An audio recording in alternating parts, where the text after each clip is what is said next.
Market से half कीमत पर घर पर सेब का मुरब्बा कैसे बनाकर 2 महीनों के लिए महफूज कर सकते हैं बग़ैर केमिकल के तमाम टिप्स एंड ट्रिक्स बताने वाला हूं। बिस्मिल्लाहिर्रहमानिर्रहीम। अस्सलाम वालेकुम। मैं हूं काशिफ ज़हूर और आप देख रहे हैं काशिफ फूड सीक्रेट। सबसे पहले पढ़ लेते हैं दुरूद पाक सल्लल्लाहु अला मुहम्मद सल्लल्लाहु अलैहि वसल्लम।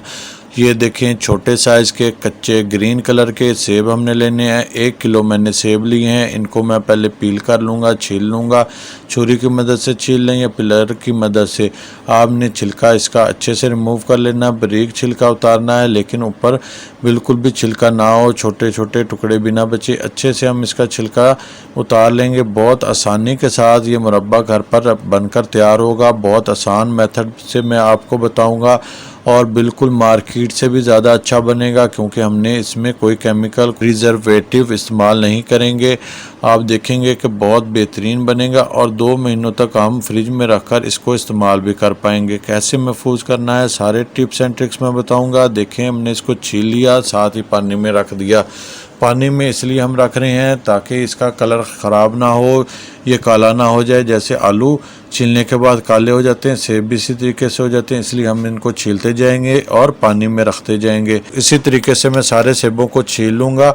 देखिए सारे सेब हमने छील लिए हैं। मैंने अब एक कांटा ले लेना है और इसमें सुराख कर लेने हैं। इस तरीके से हमने सारे सेब को पंच कर लेना है ताकि इसमें शीरा अच्छे से जाए और ये अच्छे से पक जाए, क्योंकि हमने इसमें किसी किस्म के केमिकल का इस्तेमाल नहीं करना। इसलिए थोड़ा सा तरीका चेंज होगा कमर्शियल से, लेकिन कमर्शियल से ज़्यादा अच्छा टेस्ट आएगा। इसी तरीके से मैं सारे सेबों को पंच कर लूँगा, बहुत ज़्यादा भी नहीं करना। देखें हल्का हल्का मैंने इनको पंच कर लेना है और अलहदा से दूसरे कढ़ाई में मैं डालता जाऊँगा। कढ़ाई में मैंने तमाम सेबों को डाल लिया, तमाम सेबों को पंच कर लिया। फ्लेम भी मैंने ऑन कर लिया।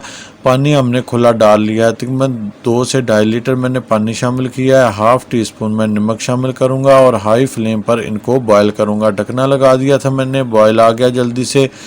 तकरीबन 15 से 18 मिनट इनको लगेंगे बॉयल होते हुए, क्योंकि ये कच्चा सेब है और हमें कच्चा सेब ही चाहिए। कच्चे सेब से ही अच्छा मुरब्बा बनकर तैयार होगा। आप देखिएगा छोटी छोटी चीज़ें होती हैं, छोटी छोटी टिप्स होती हैं, लेकिन उससे बहुत बेहतरीन रिज़ल्ट आते हैं और बहुत अच्छी चीज़ बनती है। इसलिए आप वीडियो को स्किप किए बगैर देखा करें। और अगर आपने अभी तक हमारे चैनल को सब्सक्राइब नहीं किया तो सब्सक्राइब भी कर लें और बेल आइकन को भी दबा लें, ताकि हमारी तमाम नई आने वाली रेसिपीज़ का नोटिफिकेशन बर वक्त आप तक पहुंच सके। तकरीबन 15 मिनट मैंने इनको बॉयल किया और ये 50% बॉयल हो गए हैं। बस इतना ही हमने इनको पकाना था। टूथ पिन से आप इसको चेक कर लें। जब टूथ पिन आसानी से अंदर दाखिल हो, इसका मतलब है ये 50% बॉयल हो गए हैं। हमने तमाम एप्पल्स ड्रेन कर लेने हैं, निकाल लेने हैं, पानी से अलग कर लेने हैं और इनको मैं अलग रख लूँगा। कढ़ाई को मैंने दोबारा से खाली कर लिया।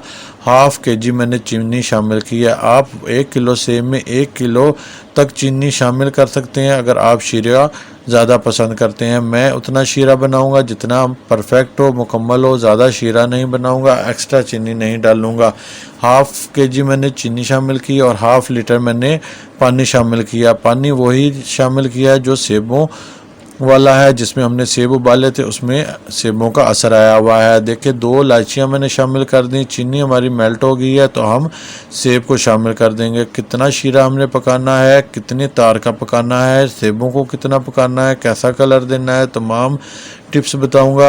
आप देखते रहें, बिल्कुल परफेक्ट आपका भी सेब का मुरब्बा बनेगा। देखिए इनको मैं पकाऊंगा मीडियम आंच पर, ताकि सेब मुकम्मल 100% कुक हो जाए, इनके अंदर शीरा चला जाए, इनका कलर गोल्डन हो जाए और शीरा भी हमारा एक तार का हो। दोनों काम परफेक्ट हो, एक ही वक्त पर हो, इसलिए आपने इनको मीडियम आंच पर पकाना है। देखिए अब शीरा गाढ़ा होने लग गया है, तो अब इस पॉइंट पे मैं लेमन का रस डाल दूंगा। 2 टेबलस्पून लेमन का रस शामिल करें, इससे बहुत अच्छी शाइन आएगी शीरे में। शीरा साफ भी हो जाएगा और हमारी चीनी क्रिस्टलाइज भी नहीं होगी, यानी कि गाढ़े होने पर जमेगी भी नहीं। इसलिए हमने ये नींबू का रस डाला है। आप चाहें तो टाटरी यानी कि सिट्रिक एसिड भी शामिल कर सकते हैं। मैं भी सिट्रिक एसिड ही शामिल करता, लेकिन मैंने देखा तो मेरा सिट्रिक एसिड ख़त्म हुआ था, इसलिए मैंने लेमन का इस्तेमाल किया। दोनों चीज़ों का इस्तेमाल कर सकते हैं। देखें एप्पल हमारा अच्छा गोल्डन हो गया है, रस अंदर तक चला गया है। शीरा भी मैं आपको चेक करा देता हूँ, शीरा भी हमारा परफेक्ट बनकर तैयार हो गया। एक तार का शीरा चाहिए, इस तरह से आप चेक करें। देखिए कितना गाढ़ा कतरा गिर रहा है, मतलब हमारा एक तार का शीरा बनकर तैयार है। देखें मैंने सेब के मुरब्बे को ठंडा कर लिया, रूम टेम्परेचर पर ले आया। शीरा ऐसे बनकर तैयार हुआ है जैसे कि शहद। और देखिए कितना बेहतरीन हमारा सेब का मुरब्बा बनकर तैयार हुआ है, बिल्कुल मार्केट जैसा। कोई भी जज नहीं कर सकता कि ये मार्केट से नहीं लेके आए। देखें बिल्कुल बेहतरीन अंदर तक बनकर तैयार हुआ है। अब मैं इनको सेव कर लूँगा। एक प्लास्टिक का जार मैंने लिया है, आप शीशे का भी ले सकते हैं, मिट्टी का मर्तबान भी ले सकते हैं, लेकिन अच्छे से धोकर अच्छे से अंदर से खुश्क कर लेना है, बिल्कुल भी एक भी कतरा पानी का ना हो। आप सेब सारे शामिल कर दें और ऊपर से शीरा शामिल कर दें। देखें माशाल्लाह कितना बेहतरीन शीरा बनकर तैयार हुआ है। मेरे अल्लाह ताला की नेमतों में से एक नेमत, जितना शुक्र अदा करें उतना ही कम है। अगर आपको हमारी ये रेसिपी पसंद आई है तो फ्रेंड और फैमिली के साथ शेयर कर दें और कमेंट्स बॉक्स में अपनी राय का भी इज़हार किया करें और वीडियो को लाइक भी कर दें। हेल्दी पकाएं, हेल्दी खाएं, अपना और अपनों का बहुत ख्याल रखें। मुझे भी अपनी दुआओं में याद रखें। काशिफ फूड सीक्रेट से काशिफ को दे इजाज़त। अल्लाह हाफिज़। आपने अगर हमारी ये रेसिपीज़ नहीं देखी तो इनको ज़रूर देखें और ट्राई करें। लोगों ने बहुत पसंद किया, इंशाल्लाह आपको भी बहुत पसंद आएगी।